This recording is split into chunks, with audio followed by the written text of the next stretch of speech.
Open your Bibles, if you have them, to Matthew 28. We're going to look at a very famous, very well-known, but perhaps not very well understood collection of verses over today and the next 2 Sundays, sometimes called the Great Commission. Now, I mentioned this during Sunday school, because while I was teaching Sunday school, I said, I believe that there are 3 things that every person needs, whether they recognize them or not. I call them the 3 C's. These are not original to me. They are a king, a cause, and a crew. All right? You say, you know what? That's not 3 C's. No, it counts. It counts because it's the same syllable, and languages are spoken before they're written. 3 C's, a king, a cause, and a crew. You say, okay, that's cheating. That's not true Baptist 3-point alliteration, Chuck. All right, how about this? A Christ, a commission, and a community. Better? Better? You like that? How about this one?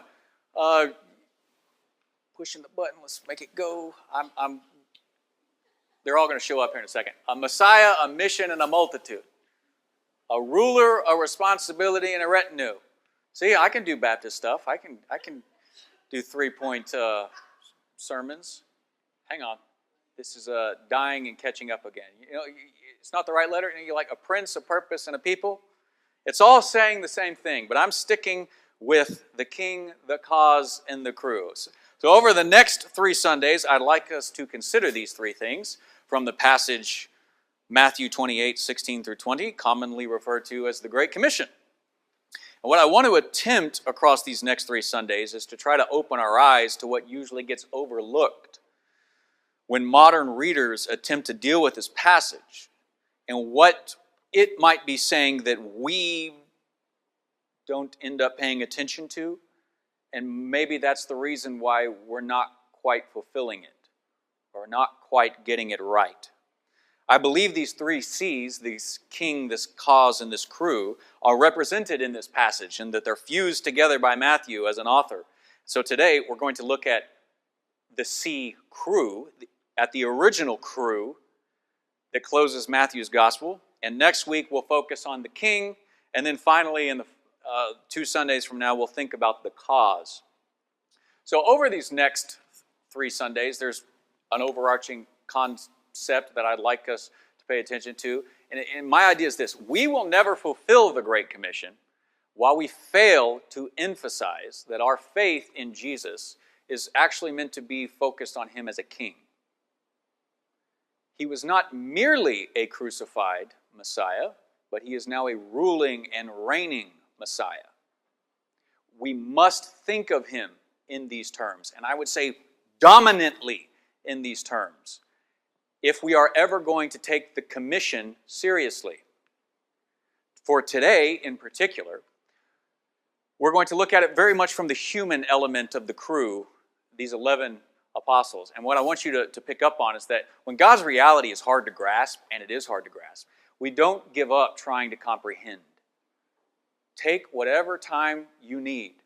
We should, as communities, take whatever time we need, and we should put the work into understanding, because without the work of understanding, I think we will fail the commission. At least we won't fulfill it entirely, and it will always be the next generation. Now let's read this whole passage together. It's only 5 verses, and then we'll start to break it down. Today we're just going to narrow in on these 2 verses on the screen, 16 and 17. We'll learn our lessons from what the disciples were feeling and what they had to live out in response to who Jesus was. Then next week we will begin to look at Jesus' words by focusing in on the forgotten part of this commission, that is verse 18. And then finally, in part 3, we'll deal with the most popular stuff that everybody brings up, 19 and 20. And hopefully, we will better sense how Matthew means to connect all of these ideas and verses together, and how we typically divorce ideas that they put together. So, let's read the text. Matthew 28, starting in verse 16, says, "Then the 11 disciples went to Galilee, to the mountain where Jesus had told them to go. When they saw him, they worshipped him, but some doubted. Then Jesus came to them and said, 'All authority in heaven and on earth has been given to me. Therefore, go and make disciples of all nations, baptizing them in the name of the Father and of the Son and of the Holy Spirit, and teaching them to obey everything I have commanded you.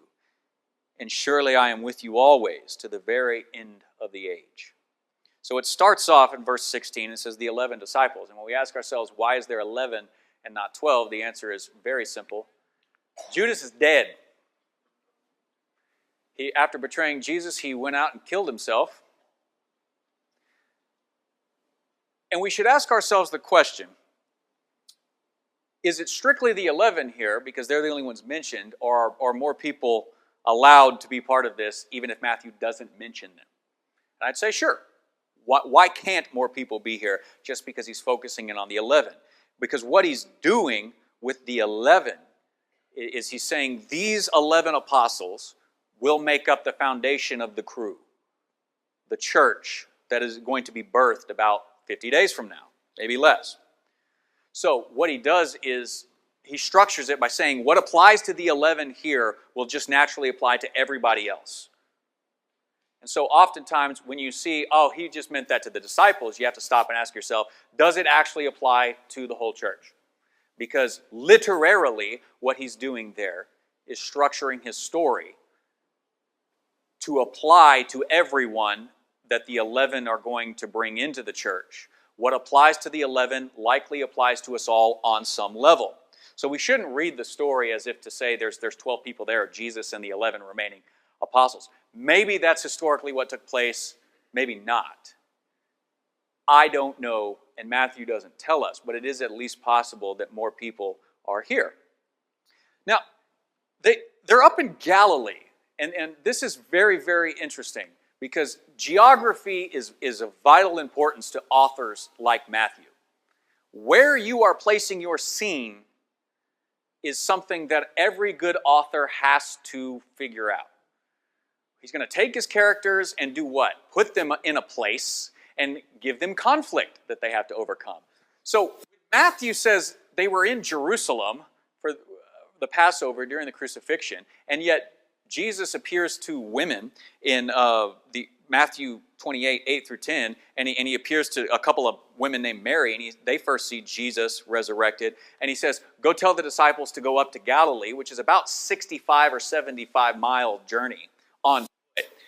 Go meet them, or go tell them, I'll meet them there after a short trip. And you have to wonder, why is he telling them to go back to Galilee? Why is Matthew ignoring all of the appearances of Jesus in Jerusalem here and just taking them back geographically up north?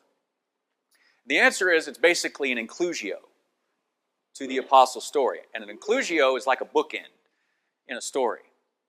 Where you began is where you end up at the end, but hopefully not, if you have had a character arc, not as the same type of person. And so geographically what's happening is that Matthew is bringing the ministry of Jesus full circle, along with the apostles' ministry, and he's passing it along to the apostles. Jesus is no longer going to go around being an itinerant preacher. It is now the apostles' job and theirs alone, for good. And so what we see is throughout the book of Matthew is that in 4:12, when Jesus withdraws to Galilee after his wilderness temptations, that's the place he starts his public ministry, and that's the place, and later on, he calls the disciples to follow him. So this is not a mistake or an accident. This is a vitally important part of the story. Part of the story is that Galilee has special significance to Jesus and his friends, to their relationship for these last few years, that they've shared their lives together. He originally met them and commissioned them in this area, and now he's recommissioning them and communicating, hey, go back to where it all started, because something new has happened and something new is coming, and you need to be ready for that. To do that, Matthew/Jesus is telecasting that this is going to take a short trip up north for you guys to get it. Because as we all know, the 11 disciples were extremely hard-headed, as we all are from time to time. So I think we can understand the need to actually act out the important parts of our relationships. Going back to places we've been before. Bringing our own stories full circle is often something we need to do to move beyond where we've been. And Jesus is telling the disciples, you need this. So I'll meet you there in, say, 3 or 4 days of traveling. Maybe 5 if Saturday is part of that travel plans, It could take upwards of a week to get from Jerusalem to Galilee, and that's hoofing it. It could take longer than that. And he says, don't just go to Galilee, go to a specific mountain. We don't know which mountain it is, but let's talk about the importance of mountains. We overlook geography and all that it entails to the message. I want us to zero in on it. Throughout the ancient Near East, mountains were very important places. You have to kind of think conceptually, what's the importance of a mountain? And conceptually, mountains were places between heaven and earth. So, they were above the ordinary human life because humans didn't typically live on mountains. They were places that reach up into the heavens, and the heavens are where the gods live.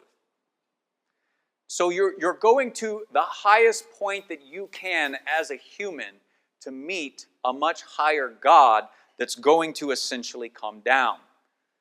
Gods and men met on mountains over and over again to do business, to interact, so that humans could figure out what the gods wanted, and then they would go back down from the mountain and achieve that God's will in their territory.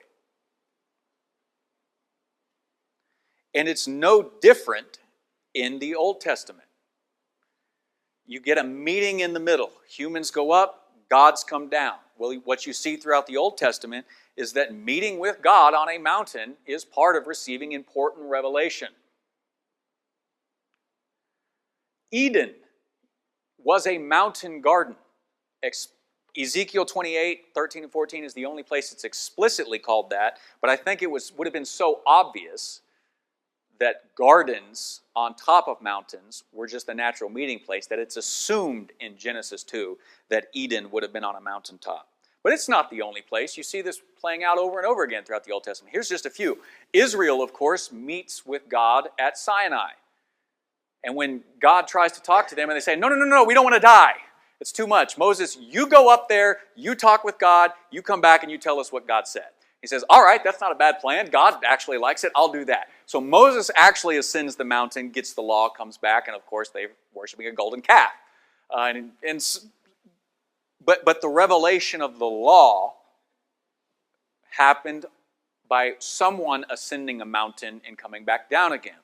You find that Elijah, he fights the prophets of Baal on Mount Carmel. And when that goes his way, and he beats the prophets of Baal, and then Jezebel says, I'm going to kill you, and starts hunting him down, he flees all the way outside of the promised land to Mount Sinai, where Israel met with God to receive the law. And there you see God just asking, what are you doing here? Because I didn't call you to actually minister here. There's nobody to minister to. You think you're going to get me to show up in these powerful ways the way that I did when I gave the law at Sinai? No, I'm not in the fire. I'm not in the wind. I'm not in the earth. I'm in the gentle whisper. Elijah, you do not tell me how I show up to you. Now go back and perform your ministry again. Go back to where I placed you in the northern kingdom. And that important revelation that Elijah needed happened on a mountaintop. I'm learning I have to press this pointed towards the computer, so you'll forgive me, I'm not used to doing that. You will find that the temple was actually built on the highest geographical point of Jerusalem, as high as they could make it. Why? Because what else are you going to do? Where are you going to put the house of a god? The highest point you possibly can, right? That's just what happens. And so you see that it's the same thing in Jesus' ministry. If you're reading the book of Matthew carefully, you notice that Jesus' inaugural address, Matthew 5 through 7, that we call the Sermon on the what? On the Mount. He goes up onto a high point, a mountain, to deliver revelation that we call the Sermon on the Mount. The Transfiguration in Matthew 17. is on a mountain. And oh, look, you see Moses and Elijah show up again. Two guys who received revelation on a mountain, who did important things on a mountain. They're back in the same locale, doing something very, very similar. And now finally, we get the king's final words. So, and Matthew structures his story as an inclusio to say Jesus' public ministry began on a mountain and now will end on a mountain in Galilee. And he will pass this ministry along. Say, so what? We don't care. We don't live in the land. Why should we bother concerning ourselves with these details? Because maybe Jesus is going to say something really, really important. Really important for God's crew to hear. And Matthew wants his audience reading his text to feel the weight of the important words that the king is going to say. Where do important information for God's people come from? God, yes, and where does God give important information? On mountains. So, Matthew/Jesus is attempting to telecast just how important these words are by location. So we ought not to ignore the gravity of these words. We can only do that if we pick up on some of these details. We'll come to the important revelation itself over the next 2 weeks, but today we're just going to take a look at verse 17 now. And we're going to look at the crew's attitude. What were they going through? What were they feeling? How were they responding to Jesus? And I think we're going to find it's an all too human response, and that we are in the same train of thought that they are if we really take Jesus seriously. So verse 17 says, when they saw him, they worshipped him, but some doubted. Now, doubted here would probably be better translated something along the lines of they hesitated. The word only appears in the New Testament in one other place, Matthew 14:31. And what happens there is Peter walks on water. By faith, he walks on water, but he's uncertain of some of the details when he sees the wind and the rain. So he starts to sink back into the water, and Jesus reaches in, pulls him up, and says, why did you doubt? Or why did you hesitate? And if we can understand that, I think we can understand they're going through, 11 of them, something fairly similar to what Peter was going through in that moment. The thing that they don't fully understand is the gravity of Jesus being alive again from the dead. It's not that they don't believe that it's happening in that it hasn't happened. It's not about refusing to believe in what we would just naturally assume is some salvific sense. They're not doubting the resurrection. They're hesitating because they don't know what to do about the resurrection.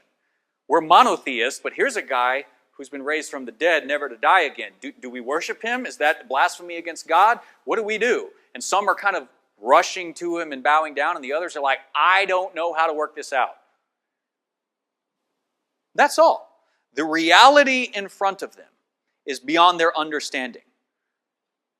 Who is this man? What does it mean for him to be alive again from the dead? They don't know, and so they're in awestruck wonder. Because of the awestruck wonder, they can't commit to any course of action one way or the other. So they worship with this indecisiveness, just as Peter walked on water with such hesitation. But Peter still walked on water, and the 11 here are still worshiping the Lord. So let's try and put this in perspective from the apostles' point of view, right? For these last 3-ish years they've been ministering with Jesus. The thing is, they've seen people rise from the dead before. Why is this any different? After all, Jairus' daughter in Matthew 9 died, and at least 3 of these apostles, Peter, James, and John, saw that Jesus rose him from the dead. You say, okay, well, she died earlier that day. She may not have even been dead that long. Okay, well, Lazarus was dead for 4 days, and they all saw him rise Lazarus from the dead. Jesus wasn't even dead for 4 days. Why are they so awestruck and hesitant now? What's the difference? That's the question. That's what they're wrestling with right now, rather, and that's why they're so hesitant.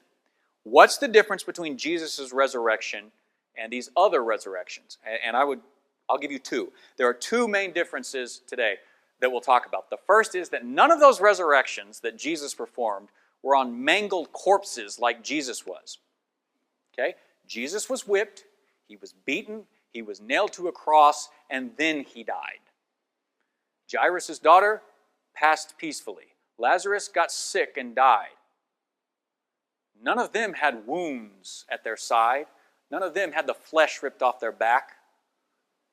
So that's one difference that surprises them. But second, and probably more importantly, let me put it in perspective for you with this, if you're looking at this. If you saw somebody that had an AK-47, shot them until the clip was empty, and then a week later they were standing there talking to you, would you know what to do? I don't think you would. But that's more along the lines of what they're dealing with than any of these resurrections, okay? But the second thing, and the more important thing, is that those people who were resurrected by Jesus, and even some in the Old Testament, when prophets resurrected people, they returned to life in the same state that they died. They were mortals still. Therefore, they eventually died all over again. This is like a resurrection from death, true, but it's when you're destined to die again. We can qualify this as a resuscitation form of resurrection. It is resurrection because they were dead. Lazarus didn't, even if you were to argue that Jairus' daughter passed out and she wasn't really dead, if somebody wanted to make that argument, you're going to have to reckon with the fact that Lazarus was dead for 4 days because Jesus deliberately delayed to get to him. You can't argue that same thing for both resurrections. But both of those resurrections were in forms that the person resurrected eventually died all over again. It is a life that is returned to a state in which it previously existed. But Jesus is not resurrected. He's resurrected. Slightly different thing. Well, not slightly, but it's real true resurrection. It's life that's returned beyond the state than what it previously existed. It is incorruptible, indestructible, immortal life. In 2006, a movie came out called Superman Returns. And for those of you who didn't think I was going to get a Superman illustration in today, shame on you. There's a great scene in the movie where Superman's been gone for like 5 years and the world's moved on, and then suddenly he's back. And these guys trying to rob a bank, and Superman shows up to stop them. And at one point, a guy pulls out a gun, and he puts it right up to Superman's eye and pulls the trigger, and the camera just follows the bullet in slow motion out of the gun, into the eye, and then it hits the eye, crumbles up, and it falls down. That's actually what, if you could get to Jesus with a gun and you shot him, that's all that would happen. The bullet would just bounce right back off of him. He can't die again. That's the difference in this resurrection. He is truly 100% a new creation. The physical body that went in the tomb came out, but not in the same state that it went in. Life is different now because something new has happened that has never happened before. The reason that the 11 are so hesitant, even while they're worshiping Jesus, is because for the first time in human history, and thus far the only time, a man who was dead is alive, never to die again. They need Jesus' help to understand the meaning of this. What they are seeing and what they are experiencing is beyond their comprehension. And if they're to fully surrender to this new commission, or really the fulfillment of their original commission again in a new way, well, they're going to need Jesus to help them understand. And I ask you the question, is that really any different the way that you and I have to live our lives? God's going to call you to something, wants you to do something. You're going to have to understand what that thing is. That's not an emotional decision. That's not an emotional reaction. We talked in Sunday school this morning. I drew a very bad diagram of a brain and just pointed out that the limbic system, the emotional part of the brain, is in the middle, and the logical part of the brain is actually where information stops. It's right here in front of the forehead. And God actually wants us to go all the way through our process of being human, to process not just emotionally, but rationally. And when you've done that, then you can actually surrender and act on, with your full will, your full being, the thing that God wants you to do. The apostles are not there yet in this moment. So Jesus is going to tell them words, starting in verse 18, to help them understand. Then they're going to go back to Jerusalem and spend time in prayer for the next 50 or so days to try to understand what has happened here, so that when the Spirit comes and acts that we're studying on Sunday mornings, they can move with God when God is ready to move. See, what's happening on top of this mountain is that they're getting a revelation of a new world order. A new reality is possible because death is not the final thing. New creation is standing right there in front of them. If you want to understand what are the prophets looking for when they talk about new creation, what are the apostles and the epistle writers of the New Testament talking about when they refer to us as new creations in Christ, you have to look at the resurrected Christ and see somehow this is what they mean. Something like this: incorruptible, unaffected by sin, immortal, cannot die, indestructible, cannot be weakened. And then they look at the coming resurrection of the church and say, you're somehow going to be just like that. So you need to work out what that means here and now already, even if that is not yet the case that we live by.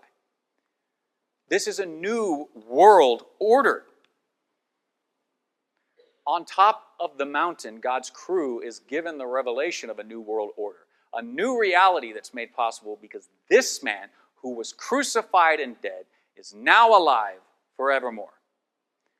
They don't understand what that means, and I wonder if, despite how many years we spend in churches, whether or not we truly understand that ourselves. I spent years trying to work this out because nobody in my church, nobody from a pulpit especially, my first pastor was there for 7 out of the 9 years I was at my first church, and I was like, I never heard anything about the resurrection except on Easter.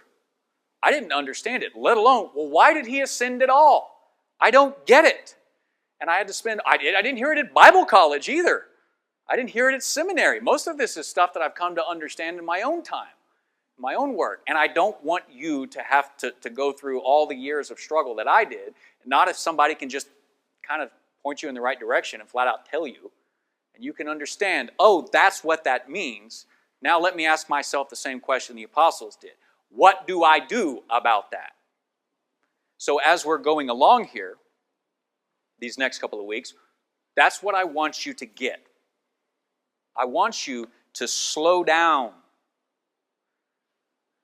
Understand what God did, not when Christ died per se, but when he rose from the dead and seated his Son at his right hand. Gave him all authority in heaven and earth. That the universe changed that day. And I want you to let that wash over you. Get into your very soul. So that when we come to the practicality of verses 19 and 20 in 2 weeks, and we're like, well, what do we do about it? You know you're responding the right way to the right thing. Just let the apostles' humanity sink in for a little bit. Have you ever experienced something so shocking, good or bad, that you didn't immediately know what to do? What course of action to take? I have, both good and bad. Have you ever been confronted with a reality you didn't immediately know how to handle? And you're left with nothing but overwhelming emotions in the circumstance? And it just naturally leads to a certain amount of paralysis? That's what the apostles are going through. Even if you're paralyzed by such good circumstances and good emotions, you can be paralyzed by that. It does happen to us. Have you ever been confused by something you read in the Bible? I have. I don't know what this means, so I don't know what to do about it. It's actually the natural state of humans, because we're just naturally, we just don't know. We're ignorant of its meaning. And we actually have to work hard and process the meaning and then figure out what we're going to do about it. But if you say, I don't know what this means, do you just stop believing? Or do you actually actively go out and seek clarification? Jesus' words are going to be clarification in verses 18 through 20. So when times of hesitation, times of doubt, times of confusion come on you, do you immediately throw away all your faith in Jesus? I hope not, and neither are they. They just need some time to clarify, some time to soak it all in, and some time to process and understand what do they do about the hero that's standing in front of them who conquered death by dying. What up with that, you know? It is okay to need time to process overwhelming things. That's natural. Life can come at you at such absolute intense speeds that you're left feeling unable to move at all, with analysis paralysis, and you just don't know what to do. Even when God moves in powerful ways, we don't always know how we should respond. But our response should never be nothing. Our response can be that we take as much time as we need to slow down and clarify and understand so that we can start acting again. If you will let the events, the emotions, the ideas, and the truths wash over you. Because contrary to modern thinking, you don't always have to understand and act immediately. In our go society where nothing stops, that tends to be the modern wisdom. That's bad. Don't think like that. But you do have to actually devote time to understanding so that you can act eventually. God's not in a hurry. But He will move at your pace. Maybe one step beyond that so that you're following Him. For the apostles, this time, of course, is between the King's last words and Pentecost. So they're going to spend their time together. They're going to pray. They're going to think things out, contemplate next steps, replace Judas, things that you should have already covered in Acts in Sunday school. And then when the Spirit comes, they're actually going to be ready to move again and continue on the work that they're given here in Matthew 28. I'm giving you this sermon now so that you have time to soak it all in before the next sermon. Because next week, I'm going to hit you with the lot. I'm going to hit you with the actual words about Jesus and get you to think, what does it mean for Him to have all authority in heaven and earth? And I'm going to get you, I hope, to parse it out, some of those infinite depths, and to figure out its meaning. Then, when those words wash slowly over you, without a need to rush, then I hope we can move on together to verses 19 through 20. And maybe if we actually unite verse 18 to 19 through 20 again, maybe we'll transform the church in such a way that we get up and we finish the commission and our Lord can actually come back. I think that would be a very interesting thing to set the church on course to do. But think about it this week and let me know what you come up with.